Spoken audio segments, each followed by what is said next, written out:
अमृतोत्पादने यत्न क्रियताम अविलंबितम यश पीतस्य वै जंतुर मृत्युग्रस्तो अमरो भवेत। तो श्रीमद् भागवतम वैष्णवों का प्राण है, हाँ, सारे शास्त्र कहते हैं। और हमारे आचार्यगण श्रीमद् भागवतम पर सर्वाधिक जोर देते हैं, क्योंकि श्रीमद् भागवतम में स्वयं ही कहा गया है यद वैष्णवानाम प्रियम, कि ये जो भागवत ग्रंथ है वो वैष्णवों को सर्वाधिक प्रिय है। भागवतम घोषित करता है, 12वें स्कंद में ये वर्णन आता है कि आपको किसी अन्य पुस्तक या ग्रंथ को हाथ लगाने की आवश्यकता नहीं है यदि आपका अनुराग श्रीमद् भागवतम से हो जाता है। इसलिए श्री चैतन्य महाप्रभु या महाप्रभु के परंपरा के जितने भी आचार्य गण हैं, उन्होंने इस भागवत श्रवण के ऊपर सर्वाधिक बल प्रदान किया है और सबको प्रेरित किया है कि प्रतिदिन श्रीमद् भागवतम के द्वारा भगवान कृष्ण की जो अमल गाथा है उसको श्रवण करना चाहिए। श्रील प्रभुपाद अपने शिष्यों को भी सदैव प्रेरित करते थे। प्रभुपाद कहा करते थे कि ये 7 दिन का भागवत कथा क्या है। प्रभुपाद कहते थे नित्यम भागवत सेवया, कहते भागवतम का श्रवण नहीं करोगे तो कृष्ण की सेवा कैसी करोगे। एक बार श्रील प्रभुपाद मायापुर में थे और प्रभुपाद प्रवचन दे रहे थे और प्रवचन देते समय कई सारे भक्त बैठे हुए थे। तो मंदिर का टेम्पल कमांडर आता है और भक्तों को उठाकर ले जाता है प्रभुपाद के प्रवचन से। तो प्रभुपाद कहते कि क्या कर रहे हो तुम। तो वो भक्त कहता है कि मैं इन सबको सेवा में ले जा रहा हूं। प्रभुपाद कहते हैं ये लोग भागवतम नहीं सुनेंगे तो सेवा की सही मनोवृत्ति या एटीट्यूड कैसे उनमें विकसित होगा। इसलिए श्रील प्रभुपाद ने भागवतम श्रवण के ऊपर जोर दिया है। और प्रभुपाद ही क्या, हमारे परंपरा के जितने भी आचार्य हैं उन्होंने स्वयं श्रीमद् भागवतम का श्रवण किया है और दूसरों को भी प्रेरित किया है।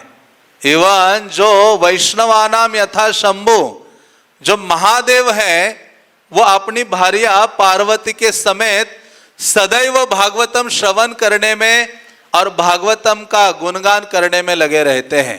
इसी कारण से तो वो वैष्णवानाम यथा शंभु कहलाते हैं कि शिवजी ऐसे वैष्णव हैं कि जो सदैव एक वृक्ष के नीचे बैठकर श्रीमद् भागवतम का गान करते हैं और उनकी जो भार्या है पार्वती देवी एक चित्त होकर श्रीमद् भागवतम का श्रवण करती हैं। तो इसी कारण से हमारे लिए ये सब प्रेरणा है।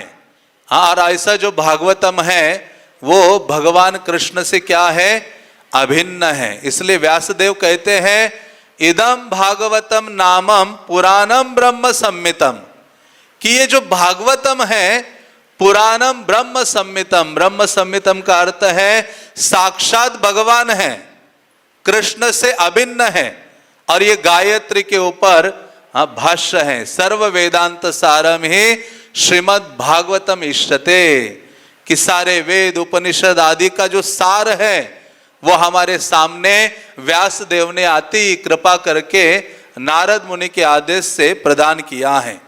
और ऐसे श्रीमद् भागवतम में कृष्ण का सदैव वास है।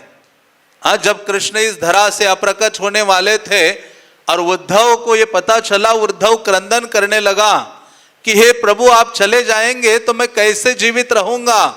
तो भगवान अपना स्वयं का स्वरूप श्रीमद् भागवतम में उद्धव के सामने स्थापित करते हैं और कहते हैं कि हे उद्धव, मैं ये जो श्रीमद् भागवतम है उससे अभिन्न हूं।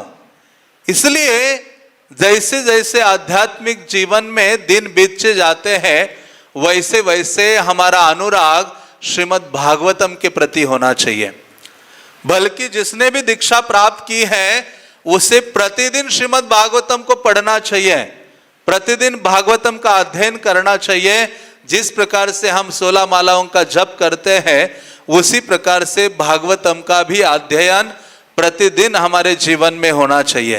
हाँ, क्यों होना चाहिए? क्योंकि प्रतिदिन भागवतम का अध्ययन करते हैं या भागवतम को सुनते हैं तो व्यासदेव कहते हैं भक्तिर उत्पद्यते पुंसा शोक मोह भयापहा। जो भगवत भक्ति है वो जागृत हो जाएगी और जीवन के जो शोक मोह आदि हैं वो नष्ट हो जाएंगे। इसलिए पद्म पुराण कहता है बहुत जोर से गर्जना करते हुए, सदा सेव्या श्रीमद् भागवती कथा यशा श्रवण मात्रेण हरिर चित्तम समाशयेत। कि व्यक्ति को सदा सेवन करो, सेवा करो। भागवत की सेवा क्या है? भागवत की सेवा है केवल भागवतम को बैठकर एकाग्र चित्त से विनम्रता की भावना हृदय में धारण करके श्रवण करना, यह भागवत की सेवा है। और दूसरी सेवा है भागवतम की कथा का वितरण करना। गोपियों ने जो वर्णन किया है कि उससे बढ़कर कोई दानी व्यक्ति नहीं है। हाँ, तो इसलिए कहते हैं नारद मुनि कहते हैं सदा सेव्या श्रीमद् भागवती कथा। अरे श्रीमद् भागवतम का निरंतर सेवन करो। क्या होगा उससे? वो कहते हैं यशा श्रवण मात्रेण, जिसका श्रवण करने मात्र से हरिर चित्तम समाशयेत। जो भगवान हरि है उनमें हमारा जो चित्त है वो स्थिर हो जाएगा। क्योंकि सारा जो हमारा कार्यकलाप है, सारी जो साधना है, दिनचर्या है, वो केवल इसी में है कि कैसे मेरा ये जो पागल मन है, चित्त है, कृष्ण में स्थिर हो जाए। और उसके लिए सर्वोत्कृष्ट साधन है ये श्रीमद् भागवतम।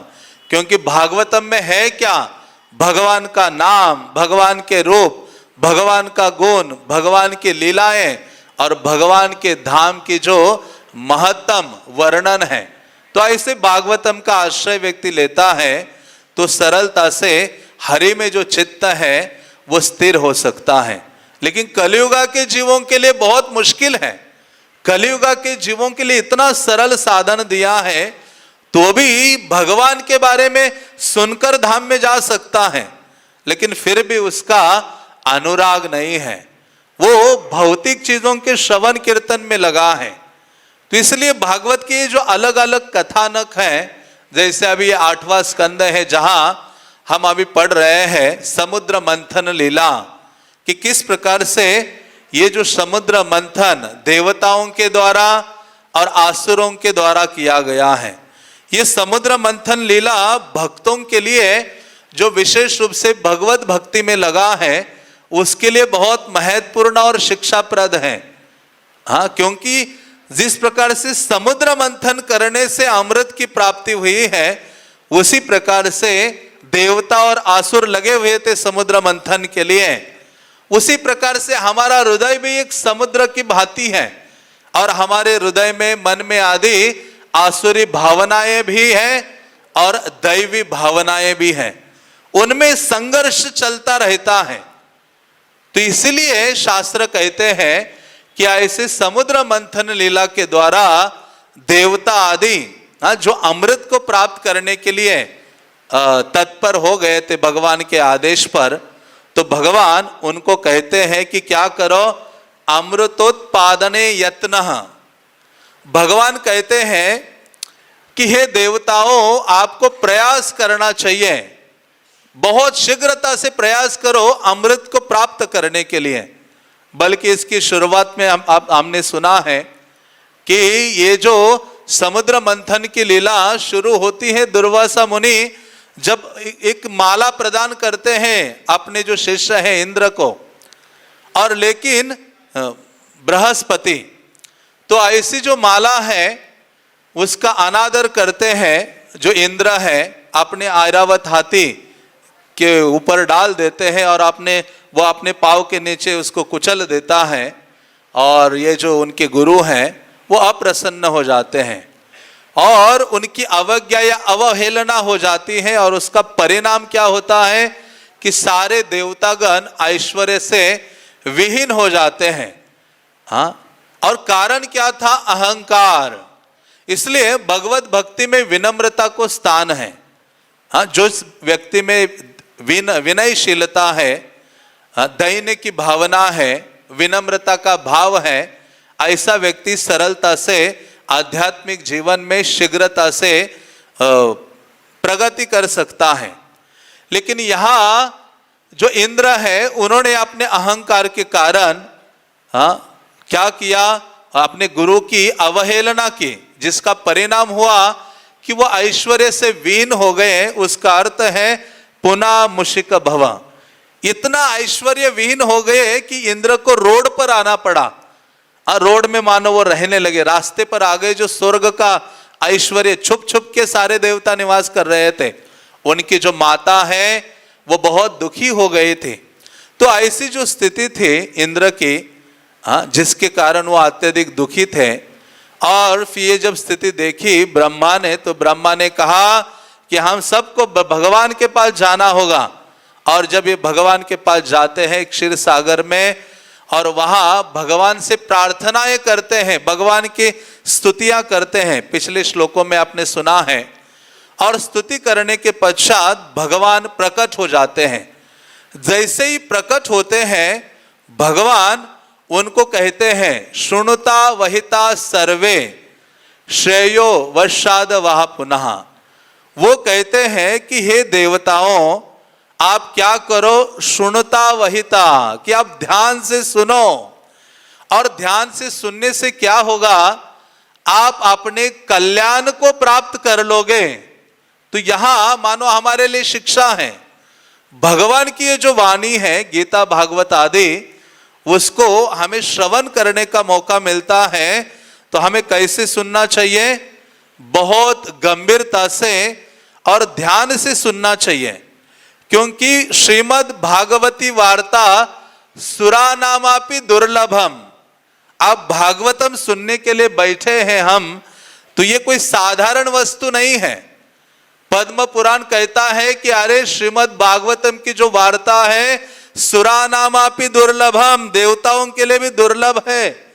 देवतागण तरसते हैं, कब हमारा सौभाग्य उदित होगा, भारत भूमि में जन्म लेंगे जहां अनुकूल है वातावरण कृष्ण से प्रीति करने के लिए। और वहां जन्म लेकर हमें जो श्रीमद् भागवत की कथा है, भगवान की जो महिमा है, गुणगान है, उनको सुनने का सौभाग्य कब हमें प्राप्त होगा, ऐसी भावना ये रखते हैं, देवतागण रखते हैं। और ऐसा भगवान कहते हैं ध्यान से सुनो। गीता में भी कई जगह अर्जुन को बारंबार कहते हैं कृष्ण तत् सुनो। तो लेकिन ये बारंबार हमें बोला जाता है, लेकिन हम वैसे कि वैसे हैं। हम सुनने के लिए बैठेंगे, लेकिन सारी चीजों को अपने साथ लेकर बैठेंगे। तो लेकिन शास्त्र कहते हैं कि गंभीरता से सुनना होगा। और क्या होगा? परीक्षित महाराज कहते हैं, कालेन न अति दीर्घेन भगवान विशते हृदय। केवल भक्त एक चीज को पकड़ अपने जीवन में कि मुझे बस श्रवण करना है, मुझे कुछ पता नहीं है। सारे आध्यात्मिक सागर, आध्यात्मिक ज्ञान का सागर, आध्यात्मिक जितने भी शास्त्र आदि है, उसका सार उसके हृदय में प्रकाशित हो सकता है यदि व्यक्ति केवल एक चीज पर स्थिर रहे कि मुझे भगवान की महिमा का श्रवण करना है मृत्यु के अंत तक, मुझे कुछ अन्य पता नहीं है। इसलिए कलयुग की शुरुआत में ये उदाहरण है परीक्षित महाराज। उन्होंने सब चीजों को छोड़ा और जाकर बैठ गए वैष्णव के चरणों में। और उन्होंने कहा, उस उड़ने वाले तक्षक से मुझे भय नहीं है, गायतः विष्णु गाथा। आप क्या कीजिए? विष्णु की महिमा का गान कीजिए और मुझे उसको श्रवण करना है। तो इस बात को यदि हम अपने जीवन में पकड़ के रखेंगे तो आध्यात्मिक जीवन बहुत सरल सुगम हो सकता है और भगवत प्राप्ति हमारे लिए कठिन नहीं होगी। भगवत प्राप्ति क्या होगी? बहुत सरल होगी। इसलिए भागवत बारंबार कहता है, परीक्षित महाराज भी दूसरे स्कंद में कहते, काले ना न अति दीर्घे न भगवान विशते हृदय। तो इसी कारण से ये जो अमृत की बात हो रही है, ये अमृत ऐसा अमृत देवतागण चाहते हैं जिससे शाश्वत जीवन नहीं प्राप्त होगा, लेकिन हम देवताओं से भी सौभाग्यशाली हैं। हमारे पास ये कृष्ण भावनामृत है जिसकी तुलना किसी अन्य चीज से नहीं है। इसलिए कहा गया है इस जो 21वां श्लोक है उसमें कहा गया है अमृतोत्पादन यत्न। भगवान सबसे पहली बात उनको कहते हैं, देवताओं आप क्या करो, अमृत को उत्पन्न करने के लिए यत्न करो, प्रयत्न करो। और वो कैसे? अविलंबितम, बिना देर किए हुए, तुरंत। तो उसी प्रकार से ये जो देवतागण है, मानो भगवान कह रहे अमृत को उत्पन्न करने के लिए तैयारी करो, प्रयास करो। तो वो देवताओं का जो अमृत है वो निकृष्ट है।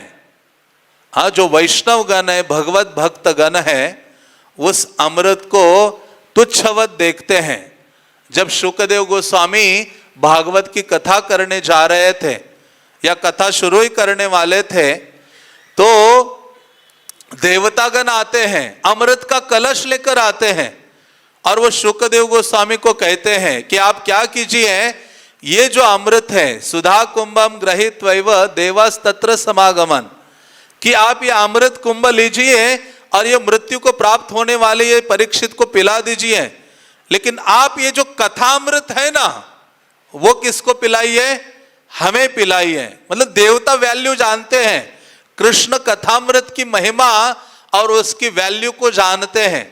लेकिन हमारे समक्ष नामामृत है, कथामृत है, लेकिन उसकी हमें कोई वैल्यू नहीं है। हम बहुत साधारण लेते हैं, अरे चलो भागवत श्रवण करना है, ये तो रोज का काम है। लेकिन वास्तव में जिस व्यक्ति ने कृष्ण को गंभीरता से लिया है, या जिस व्यक्ति ने कृष्ण कथा को, कृष्ण नाम आदि को गंभीरता से लिया है, उस व्यक्ति ने कृष्ण को अपने जीवन में क्या किया है? गंभीरता से लिया है। तो ऐसे देवतागण उनको अप्रोच करते हैं और वो कहते हैं हमें भागवतामृत का श्रवण कराइए, कथामृत का श्रवण कराइए। तो ये जो शुकदेव गोस्वामी हैं उनकी हंसी उड़ाते हैं। वो कहते हैं क्वा सुधा को कथा लोके को काचक को मनिर महान। अरे ये कहा अमृत और ये कहा कृष्ण कथा, ये तो वैसा ही है कहा कांच के टुकड़े और मनिर महान, महान रत्न, उसकी तुलना नहीं की जा सकती। ब्रह्म रातो विचार एवं तदा देवांजहा सह। तो शुकदेव गोस्वामी उनका मजाक उड़ाते हैं और उनको वो कृष्ण कथा नहीं प्रदान करते। क्यों नहीं प्रदान करते? अभक्तांस्ताच्च विज्ञाय न ददोस कथामृतम। तो उनमें स्वार्थी या व्यापारी की भावना थी और अभक्त ही थे मानो देवतागण। तो ऐसे भक्ति शून्य होने के कारण देवताओं को वो श्रीमद् भागवत की कथा प्रदान नहीं करते हैं। इसलिए वो कहते हैं श्रीमद् भागवती वार्ता सुरा नामापि दुर्लभम। ऐसी जो श्रीमद् भागवत की कथा है वो दुर्लभ है। और इसी कारण से मानो ये भगवान इनको कह रहे कि अमृत प्रकट कराओ जल्दी समंदर से, और आप सारी औषधियां डालो, मंदार पर्वत को मथानी बनाओ, वासुकी को रस्सी बनाओ और मंथन करो, तब आपको अमृत प्राप्त हो जाएगा। और बस धैर्य रखो, जो भी आ जाए चीजें उससे क्या नहीं होना? प्रलोभन, आकर्षित नहीं होना। भगवान कह रहे कई चीजें उस मंथन से निकलेगी, सुंदरियां निकलेगी, रत्न निकलेंगे, कई चीजें निकलेगी, लेकिन उससे आकर्षित नहीं होना, स्थिर हो जाना। केवल आपका उद्देश्य क्या है? अमृत है। तो उसी प्रकार से हम भगवत भक्ति में लगे हैं, और भगवत भक्ति में लगते हैं तो ये हमारे लिए मानो भगवान कह रहे हैं कि आप अपने कृष्ण भावनामृत को जागृत करो। और ये जो कृष्ण भावना रूपी अमृत है ये आपके हृदय में ही है, हृदय ही मानो समुद्र है, और भगवान कह रहे हैं कि उसको जगाओ। क्योंकि चैतन्य महाप्रभु कहते हैं नित्य सिद्ध कृष्ण प्रेमा साध्य कबु नय श्रवणादि शुद्ध चित्ते करय उदय। हमें इस अमृत को बाहर से हृदय में डालना नहीं है, ये अमृत हमारे हृदय में है। लेकिन महाप्रभु कहते हैं श्रवणादि शुद्ध चित्ते, भगवान के बारे में श्रवण आदि के द्वारा आप इस अमृत को जागृत कर सकते हैं। और चैतन्य महाप्रभु ने इस कृष्ण भावनामृत को जागृत करने के लिए 5 चीजें हमें दी थी और उसके द्वारा ये अमृत जागृत हो सकता है। और वो क्या थी?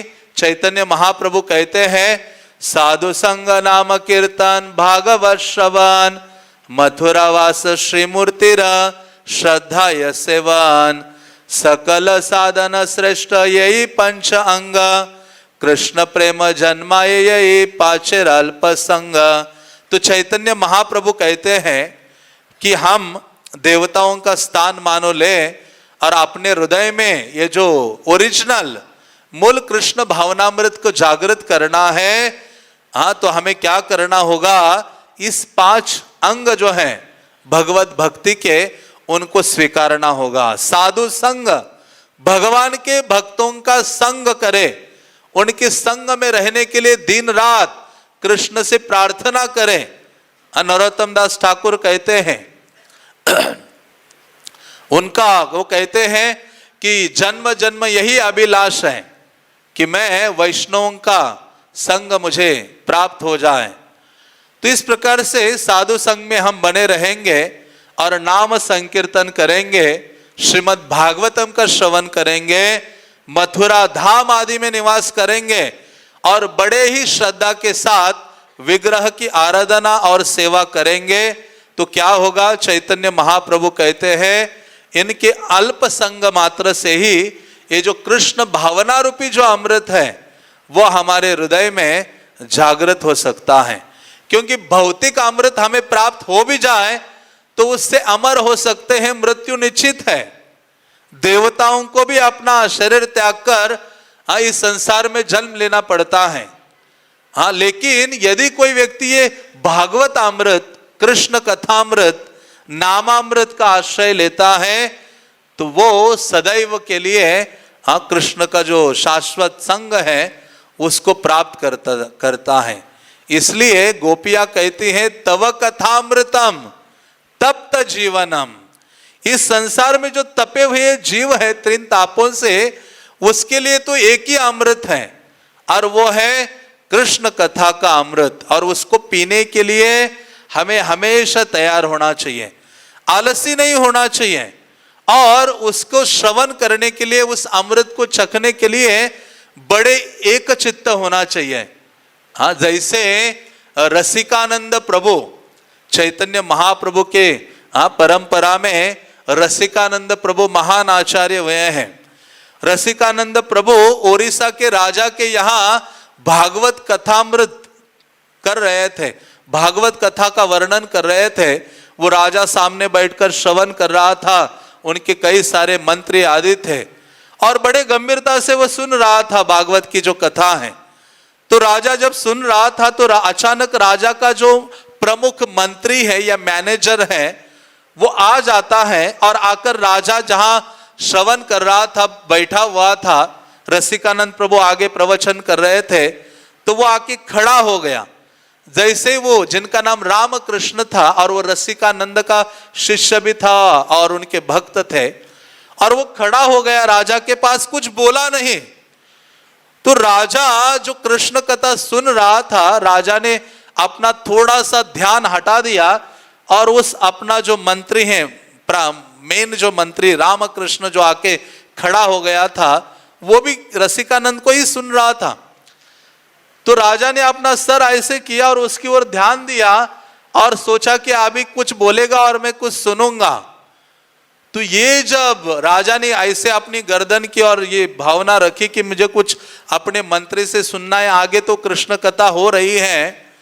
हाँ, तो उस समय ये जो रामकृष्ण उनका मंत्री खड़ा था, उसने क्या किया, कुछ बोला नहीं राजा को। राजा के एक यहां जोर से एक थप्पड़ मार दी और इतनी जोर से थप्पड़ लगाई कि राजा उस भागवत कथा में मूर्छित होकर गिर पड़ता है। और ये जो रामकृष्ण है थप्पड़ मारने से पहले कहता है कि अरे राजा, तुम कितने बड़े अज्ञानी हो, यहां अमृत का वर्षाव हो रहा है, कृष्ण अमृत, कृष्ण कथामृत जा रहा है और तुम अपने मैनेजर की ओर झुक रहे हो इस संसार की वार्ता सुनने के लिए। इस कारण से उन्होंने एक थप्पड़ लगा दी और राजा मूर्छित होकर गिर पड़ता है। और उस समय सारे जो अन्य जो सैनिक या मंत्री थे वो इस रामकृष्ण जो मेन मंत्री था उनको मारने के लिए तत्पर हो जाते हैं। तब तक राजा जो है मूर्छित अवस्था से बाहर आ जाता है और राजा सबको रोकता है और वहां सबके सामने राजा कहता है कि यहां उपस्थित सभी लोगों में जो सबसे अधिक पापी व्यक्ति है वो मैं हूं और मुझे ये दंड नहीं, इससे भी बढ़कर दंड मिलना चाहिए कि साक्षात रसिकानंद प्रभु भगवान कृष्ण की महिमा का गान कर रहे हैं, भागवत की कथा श्रवण करा रहे हैं जो अमृत से भी बढ़कर है और जो अन्य विषय है वो साक्षात विष है। नरोत्तम दास ठाकुर कहते हैं जानिया सुनिया विष खाएनु।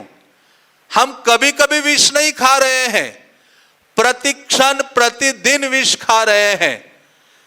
कृष्ण के अलावा, कृष्ण की सेवा के अलावा जो भी वार्ता हमारे कान में जाती है, जो भी चीज हमारे जिह्वा से निकलती है वो सारी विषमय है। विषय विषानले दीवानिशी हिया ज्वले जुड़ाइते ना दे कैनु उपाय।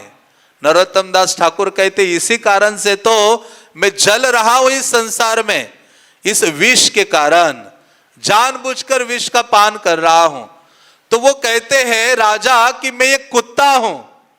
उतना ही नहीं, वो कहते मैं एक सुअर हूं जो मल खाने में आनंद लेता है। मैं कृष्ण कथा के अलावा बाकी विषयों को सुनने में इतना आनंद लेता हूं और उसके लिए इतनी लालसा है। अब मेरा मंत्री आकर मुझे कोई कृष्ण कथा नहीं सुनाने वाला, मुझे पता है, लेकिन सुनने के लिए मैं तत्पर हो गया हूं। इसलिए वो कहते हैं कि मैं तो एक सुअर हूं, मैं एक कुत्ता हूं और जो सारी सड़ी हुई चीजें खाते हैं कुत्ता या सुअर आदि गंदी चीजें, उसी प्रकार से मैं हूं। और इसलिए भागवतम कहता है तद्वायसम तीर्थम उशंति मानसा न यत्र हंसा निरमंती उशिक्षया, कि जो कौवे जैसे लोग हैं वो कूड़े कचरे के ढेर में ही आनंद लेते हैं। कौवा हमेशा गंदी चीजें जहां कूड़ा कचरा फेंका जाता है वहां ही जाके पहुंचेगा, उसके ऊपर दिन भर रमन करेगा। तो उसी प्रकार से यदि हम कृष्ण कथा में रमन नहीं करते, अन्य अन्य विषयों में रमन करते हैं, तो इस भव सागर में हम हमेशा के लिए बने रहेंगे। जैसे कहते हैं कि एक कौवा एक नदी में एक डेड बॉडी बहते हुए जा रहा था, कौवा उसके ऊपर बैठ गया, कुछ खा रहा था और वो जो नदी समंदर में मिल जाती है और कौवा इतना मग्न है उसमें कि वो नदी को क्रॉस करके उड़ के जा सकता था, लेकिन कब वो समंदर में पहुंच गया इतना अंदर कि अभी बाहर नहीं निकल सकता है, मृत्यु निश्चित है। उसी प्रकार से इस सांसारिक विषय ऐसे हैं जिनमें हम धीरे धीरे कहते नहीं, थोड़ा सा प्रजल्प करता हूं, थोड़ा सा ये इनकी बातें सुनता हूं, ये करता हूं, सांसारिक विषयों की चर्चा कर, थोड़े से न्यूज सुनता हूं, थोड़ा सा क्रिकेट का रिपोर्ट लेता हूं, कुछ ये बातें सुनता हूं, रिसेंट अपडेट के बारे में सुनता हूं, चर्चा करता हूं। ऐसा करते करते ऐसा होगा पता नहीं चलेगा कि ये संसार के विषय सागर में हम इतने डूब जाएंगे कि फिर से हरि नाम करने की शक्ति भी नहीं होगी, माला उठाने का सामर्थ्य नहीं होगा। भगवत कथा में बैठेंगे तो कृष्ण कथा अंदर नहीं जाएगी, सांसारिक विषय मंडराते रहेंगे, क्योंकि अभी पूरी आसक्ति उन विषयों के प्रति हो गई है। ऐसे कहा जाता है जब व्यक्ति बहुत अधिक आसक्त होता है सांसारिक विषयों के प्रति तो उसमें कृष्ण कथा घुसती नहीं है, जाती नहीं है कृष्ण कथा अंदर। धृतराष्ट्र ने भी भगवद गीता सुनी लेकिन अपने पुत्र से आसक्त था, भगवद गीता अंदर घुसी नहीं उनके। तो इस प्रकार से कहा गया है कि ये जो सांसारिक विषय है जिनमें कौवे जैसे मनोवृत्ति के जो लोग हैं वो रममान रममान रहते हैं। लेकिन जो हंस के समान हैं वो कृष्ण कथामृत में का पान करते हैं, कृष्ण नामामृत का पान करते हैं। इसलिए जो प्रजल्पा है वो साक्षात मृत्यु है हमारे लिए। इसलिए भक्ति रूप गोस्वामी कहते हैं हाँ, षड्वीर भक्ति विनश्यति, भगवत भक्ति का विनाश होगा। तो ऐसा कहकर जो राजा है उन्होंने वो जो रामकृष्ण उनके मंत्री थे उनका हाथ पकड़ा और उन्होंने कहा इन्होंने आज मुझे बचाया है। इसने ये प्रमाण दिखाया है थप्पड़ मार के कि मुझे सबसे अधिक प्रेम करने वाला व्यक्ति यह है। हाँ, कि मैं कृष्ण कथा से भटक कर अन्य विषयों के श्रवण के लिए मैं जा रहा था, लेकिन इसने मुझे बचाया है और यही मेरा असली सुहृद है, असली भ्राता है। हाँ, तो इस प्रकार से राजा उठता है रसिकानंद प्रभु के सामने और वो रामकृष्ण का आलिंगन करता है और दोनों रोने लगते हैं। और राजा उनका हाथ पकड़कर कहता है कि आपने जो मुझे मारा है आपके हाथ को दर्द कष्ट तो नहीं हुआ। हाँ, तो इस प्रकार से राजा की ये भावना थी हाँ, कि कृष्ण कथा कितनी महत्वपूर्ण है, कितनी मूल्यवान है।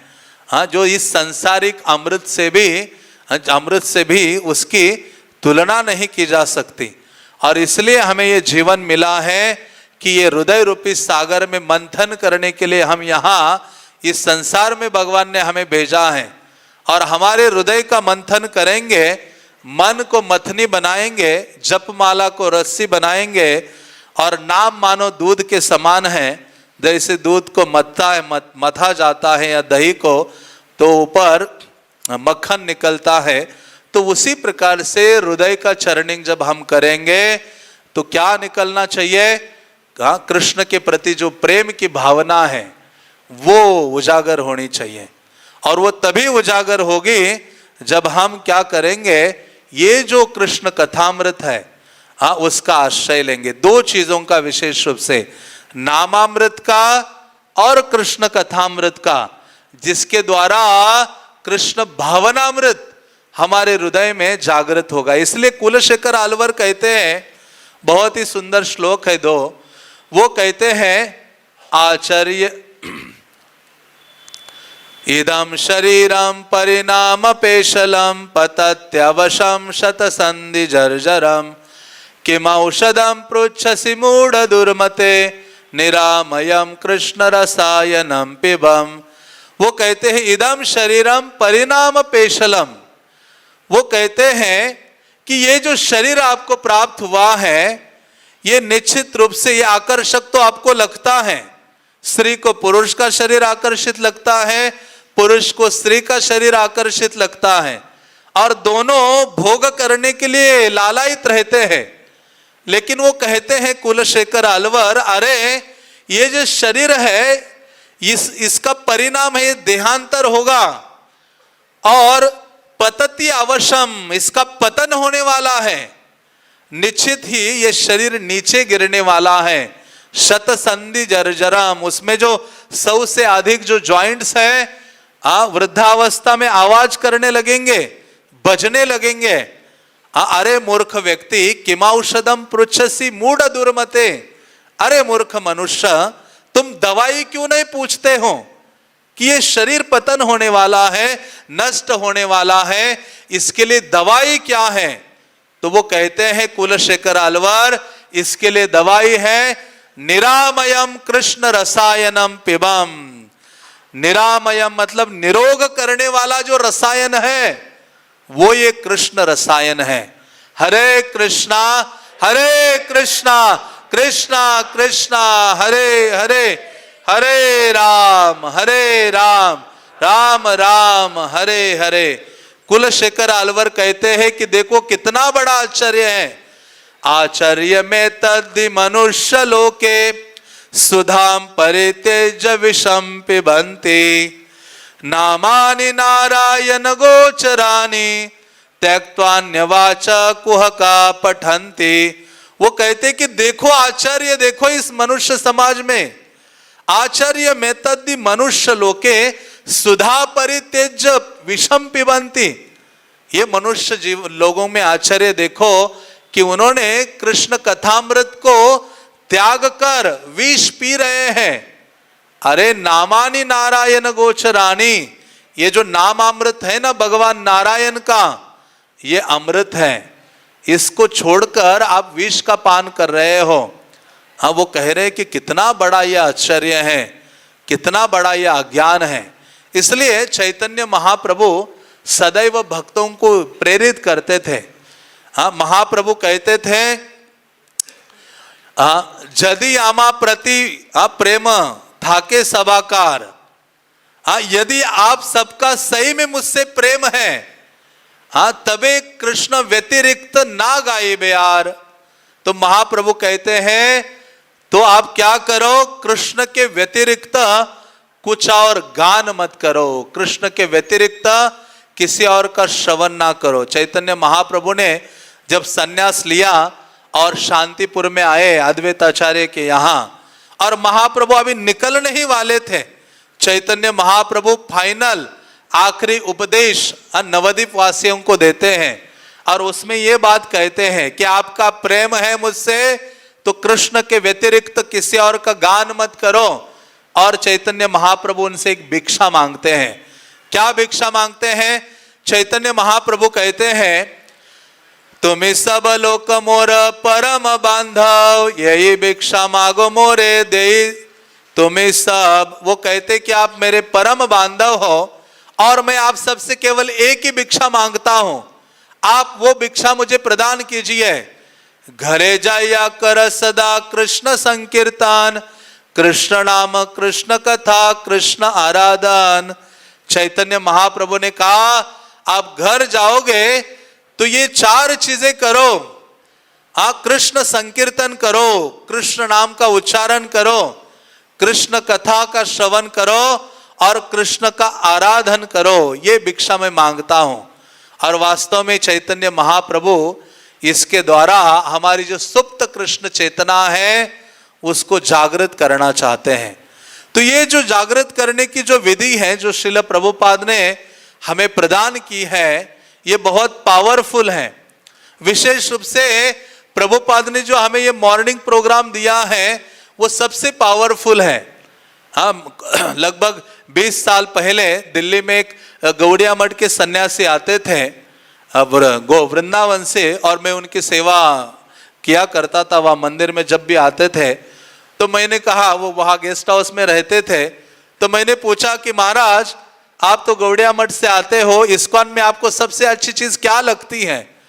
उन्होंने कहा जो ये श्रील प्रभुपाद ने मॉर्निंग प्रोग्राम दिया है ना वो सबसे पावरफुल है। उसमें कोई भाग लेता है तो निश्चित रूप से उसके हृदय का मंथन हो जाता है और कृष्ण भावना कितनी भी सो रही हो उसको वो जग जाती है। तो इस प्रकार से ये जो कृष्ण भावना है ये जागृत करने का ये जो पावरफुल विधि श्रील प्रभुपाद ने हमें प्रदान की है, और विशेष रूप से हरि नाम का उच्चारण और कृष्ण कथा का श्रवण। प्रभुपाद ने कहा कई सारे मंदिर हैं, वो मंदिर बेल रिंगिंग टेम्पल्स हैं, घंटी बजाने वाले मंदिर हैं, लेकिन मैंने ये जो मंदिर बनाए हैं इनका केवल एक में उद्देश्य है, आओ और बैठकर कृष्ण कथा का श्रवण करो और भक्तों के संग में हरि नाम का उच्चारण करो। हरे कृष्णा कृष्णा कृष्णा हरे हरे, हरे राम राम राम हरे हरे। और इसमें बाधाएं आ सकती हैं, भक्तिमय जीवन करते करते कई सारी बाधाएं आएगी। जैसे देवताओं को भगवान ने कहा सहन करो, क्षुब्ध नहीं होना, क्रोधित नहीं होना, उसी प्रकार से भक्तिमय जीवन अभ्यास करते हुए साधना करते हुए कई विपरीत बाधाएं आएगी, उन सबको सहन करते रहना चाहिए। और जैसे देवताओं को कहा कि उद्देश्य क्या है, वास्तविक उद्देश्य अमृत प्राप्त करना है, तो उसी प्रकार से वास्तविक उद्देश्य है ये जो कृष्ण प्रेम है उसको उजागर करना है। सब चीजों को सहन करना है, बाधाओं को भी सहज करना है, और कई प्रलोभन भी आएंगे भक्ति करते हुए। मान है, सम्मान है, धन है, रेपुटेशन है, यश है, कितनी सारी चीजें आएगी। लेकिन उन सब को सहन करते हुए, आकर्षित न होते हुए उद्देश्य को सामने रखना है कि मौसम पतित प्रभु ना पाई बेहार। इस लाइन को सामने रखना है, प्रतिदिन महाप्रभु के सामने इसका उच्चारण करना है कि हे प्रभु श्री चैतन्य महाप्रभु, हे नित्यानंद प्रभु, मेरे समान अत्यधिक पतित व्यक्ति ना आपको पूरे भारत भूमि में नहीं मिलेगा। नरोत्तम दास ठाकुर कहते त्रिभुवन में नहीं है। और यही भावना रूप सनातन के वाक्य में भी है। महाप्रभु जब मिले, रूप सनातन ने कहा हम तो जगाई मदाई से भी अधिक पतित है। कृष्णदास कविराज आदि भी कहते हैं। तो ये भावना हमेशा रहेगी ना एक भक्त की, भक्ति का अभ्यास करते हुए, तो निश्चित रूप से वो सारी बाधाओं को पार करेगा और उसके हृदय में कृष्ण प्रेम उत्पन्न हो जाएगा। हरिदास ठाकुर हमारे लिए आदर्श हैं। इतने सारे कष्ट आ गए, उनको मारा गया, 22 बाजारों में पीटा गया, क्यों आप ये नाम ले रहे हो? हरिदास ठाकुर ने कहा खंड खंड हय जदि जाओ मोर प्राण, तबु तना वदने आमे छाड़ी हरि नाम। फिर भी मैं हरि नाम को छोड़ूंगा नहीं। और उनको प्रलोभन भी आ गया, लक्ष्य हीरा वेश्या आ गई उनको अप्रोच करने के लिए कि मैं आपका संग लाभ करना चाहती हूं। वो भी नहीं, बल्कि साक्षात माया देवी आती है, उनको अप्रोच करती है कि मैं आपका संग चाहती हूं। वो कहते कि मैंने ना एक व्रत लिया है, और मेरा व्रत क्या है? हरि नाम का उच्चारण करना। ये व्रत पूरा हो जाएगा तब मैं आपसे बात करूंगा, तब आपकी इच्छा पूर्ति करूंगा। तो ये जो हरि नाम जब सुना, माया देवी ने हरिदास ठाकुर के सामने बैठकर 3 दिन, तो उसके हृदय में मंथन हो गया। वेश्या के, उस माया देवी के हृदय में मंथन हो गया, और उसके हृदय में जागृत हो गया कि हरिदास ठाकुर के शरणागत हो गई। उन्होंने कहा शिवजी को, ब्रह्मा को भी मैंने मोहित कर दिया है। इस संसार में एक भी जीव ऐसा नहीं है जिसको मैंने मोहित नहीं किया है, केवल आपको छोड़कर। और आपके शरण ग्रहण करते हो। आप क्या कीजिए, हे सनातन गोस्वामी, हे हरिदास ठाकुर, आप मुझे ये कृष्ण नाम प्रदान कीजिए। मेरे जो स्वामी हैं उनसे राम नाम मैंने प्राप्त किया था, लेकिन आप कृष्ण नाम दीजिए। इसलिए कृष्णदास कविराज कहते हैं माया दासी प्रेम मांगे इथे की विस्मय, साधु कृपा नाम बिना प्रेम ना जन्मय। वो कहते अरे माया दासी मांग रही है कृष्ण प्रेम, ये कृष्ण भावना की याचना कर रही है। वो कहते ऐसी कृष्ण भावना उदित कैसे होगी? साधु कृपा नाम बिना प्रेम ना जन्माए। साधु की कृपा और भगवान नाम का जो उच्चारण है, उसके बिना ये जो प्रेम है वो जागृत नहीं होगा। इसलिए श्रील प्रभुपाद ने इतनी अमूल्य निधि हमें प्रदान की है। मतलब करोड़ों करोड़ों जन्म हम प्रभुपाद के चरणों में अर्पित करेंगे, तो भी उस ऋण से हम मुक्त नहीं हो सकते, क्योंकि ये जो प्रभुपाद ने सार दिया है, और ऐसा सार दिया है सारे वैदिक शास्त्र आदि का, कि एक बच्चा भी इस्कॉन में आता है तो उसको भी वेदों का सार का ज्ञान हो जाता है। बाकियों की बात तो दूर रहे। जो चीज श्रील प्रभुपाद ने दी है, जो अभ्यास श्रील प्रभुपाद ने दिया है, उसको यदि हम करेंगे गंभीरता से, तो हमारे हृदय में मंथन होगा, और उससे कृष्ण के प्रति जो सुप्त प्रेम की भावना है वो जागृत होगी। इसलिए श्रील प्रभुपाद ये विशेष विशेष आचार्य है, उनकी कृपा तो हो गई है, अभी हमें क्या करना होगा? प्रयास करना होगा। इसलिए देवताओं को वो कहते हैं प्रयास करो, और वो कहते प्रयास ऐसा नहीं कि बहुत समय के बाद प्रयास करो। भगवान कहते तुरंत करो प्रयास, अविलंबित आनी, विलंब मत करो।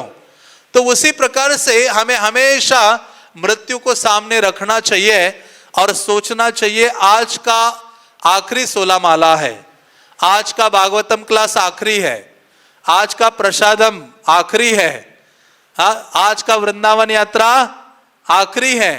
रोज इस भावना से जीना चाहिए और ऐसा जिएंगे तो ये जो कृष्ण के प्रति सुप्त चेतना है ना, वो टाइम नहीं लगेगा, शीघ्रता से जागृत हो जाएगी।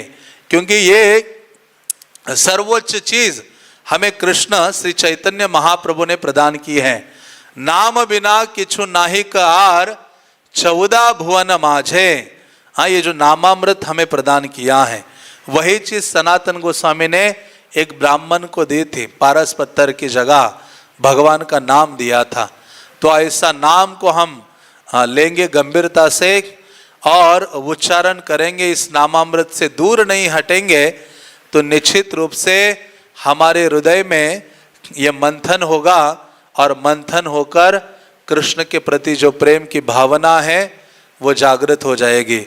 हरे कृष्णा कृष्णा कृष्णा हरे हरे, हरे राम राम राम हरे हरे।